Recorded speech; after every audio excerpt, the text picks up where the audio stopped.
Les dosages ont pour but de déterminer la concentration d'une solution. Il existe deux types de dosages. Les premiers sont les dosages par étalonnage. On a alors une grandeur qui est proportionnelle à la concentration. En spectrophotométrie, ça s'appelle la loi de Beer-Lambert et en conductimétrie, la loi de Colroche.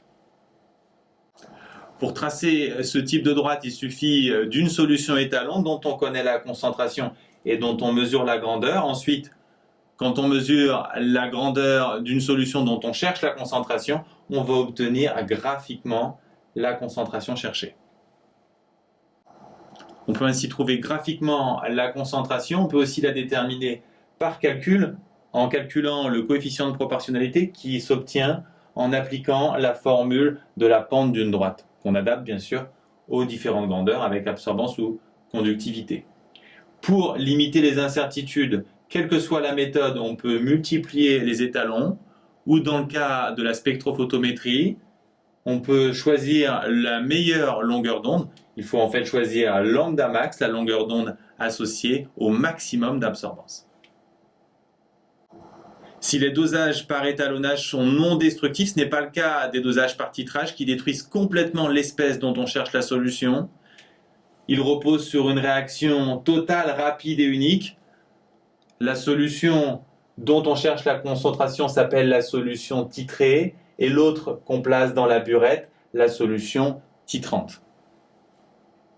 Le moment clé d'un dosage par titrage, c'est l'équivalence dont vous devez connaître au moins une définition.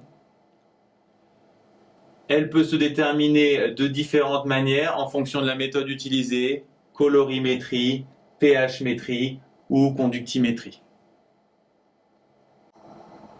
Pour toute réaction de titrage, à l'équivalence, on peut construire un tableau d'avancement qui permet de déterminer une relation entre les concentrations et les volumes. Je vous rappelle, la clé ici, c'est à l'équivalence, les deux réactifs sont limitants en même temps. On va donc obtenir finalement cette relation CAVA sur A, le coefficient stoichiométrique associé à A, est égal à CBVB sur B. Les coefficients stoichiométriques sont au dénominateur. Vous pouvez appliquer directement cette formule, même si de temps en temps, on peut vous demander de la redémontrer.